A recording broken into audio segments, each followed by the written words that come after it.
చంద్రబాబు నాయుడు గారు హయాం వచ్చిన తర్వాత ప్రైవేట్ దుకాణాలు పెట్టడానికి టెండర్స్ పిలిచారు. ఎవరిని టెండర్ ఇస్తే ఊరుకున్నారండి?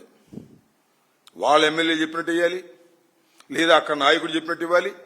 ఒకవేళ పొరపాటున ఎవడన్నా వేసి వాడికి వస్తే వాడి ఇంటికి వెళ్ళి కూర్చున్నారు, షాపులో లాక్కున్నారు, వాళ్ళ పేరుకు మార్చుకున్నారు. ఇవన్నీ వాస్తవాలు కావా? ఇంత అక్రమాలకి అన్యాయాలకి పాల్పడి వైఎస్ఆర్ కాంగ్రెస్ పార్టీ ఏదో స్కామ్లో ఇరుక్కుపోయిందని, స్కామ్ ఉందని చెప్పి ఒక సిట్ అనే దాన్ని ఒక జేబు సంస్థను వేసి రోజుకోని పిలుస్తున్నారు, రోజుకోని లోపల పంపించే కార్యక్రమాలు చేస్తున్నారు. మీరు చూసినట్టయితే ఒకసారి మనం దీన్ని ఖచ్చితంగా గమనించాల్సినటువంటి అంశం ఏంటంటే, చూడండి ఒకసారి ఏ విధంగా ఇవాళ రాష్ట్రంలో ఏ రకంగా మద్యాన్ని అమ్ముతున్నారు షాపుల దగ్గర అనే విషయాన్ని ఎవరిక్కడ లేరా?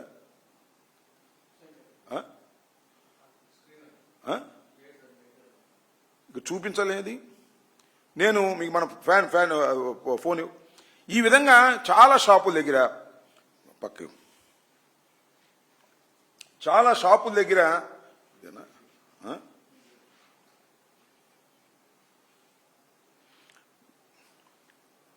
మీకు చూపిస్తా.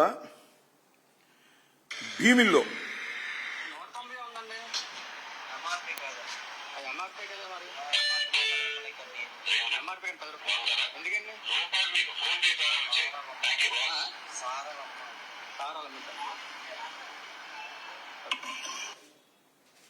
ఇది భీమిల్లో ఒక షాప్ దగ్గరికి వెళ్ళి వీడియో తీసినటువంటి అంశం ఇది. ఏం చేశారు? ఎంఆర్పి కన్నా 10 రూపాయలు ఎక్కువ అమ్ముతున్నారు. ఎందుకు అమ్ముతున్నారు నాకు అర్థం కాలేదు. ఎంఆర్పి ఎందుకు వేశారు? ఎంఆర్పి కన్నా 10 రూపాయలు ఎక్కువ ఆడే పరిస్థితి. విశాఖ సౌత్ చూడండి,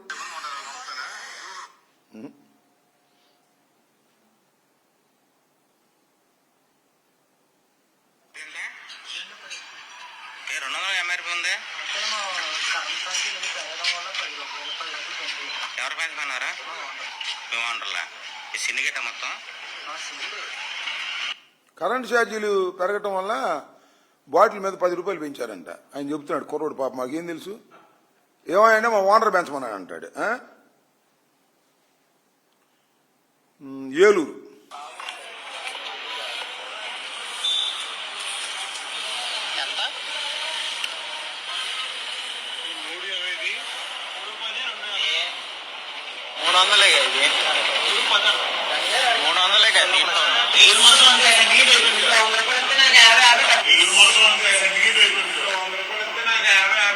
అవునా?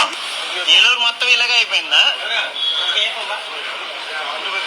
మరి ఎంత? 10 రూపాయలు ఎక్స్ట్రా, 10 రూపాయలు ఎక్స్ట్రా.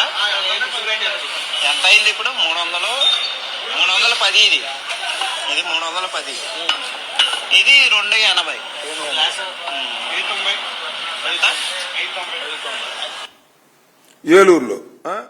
ఏలూరులో మొత్తం సిండికేట్ అయిపోయారంట. సిండికేట్ అయిపోయి పెంచేశారంట. ఎక్కడ పోతున్నాయి ఈ డబ్బులేని నాకు అర్థం కాలేదు. భీమిలి, భీమవరం వస్తే మీరు 210 చెప్తే ఎలాగండి?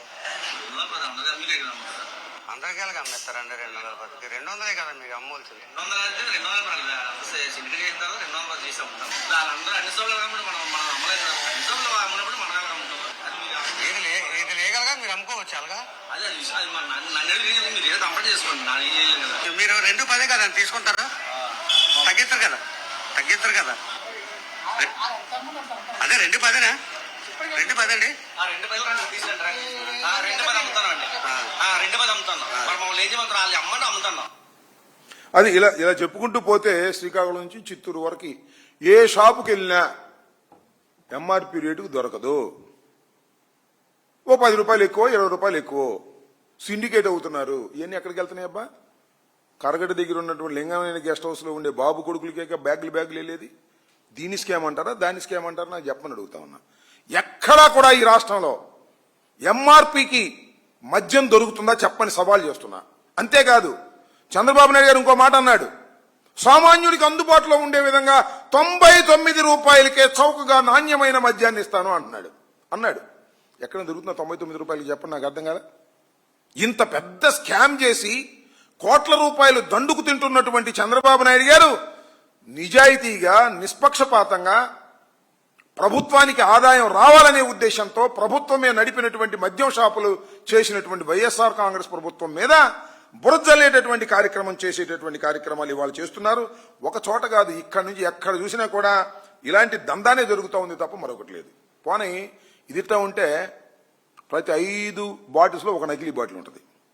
ఇవన్నీ కూడా వాళ్ళ సిండికేట్లే, చంద్రబాబు నాయుడు గారికి సన్నిహితంగా ఉండేవాళ్లే, వాళ్లే నడుపుతుంటారు ఈ నకిలీ మద్యం దీనిలో తోసేసే కార్యక్రమం. తంబలపల్లి నియోజకవర్గంలో ములకల చెరువులో ఫేక్ లిక్కర్ ఫ్యాక్టరీ పెట్టింది టీడీపీ ఇన్ఛార్జ్ జయచంద్రారెడ్డి. ఆయన ఇప్పటివరకు అరెస్ట్ చేయలే.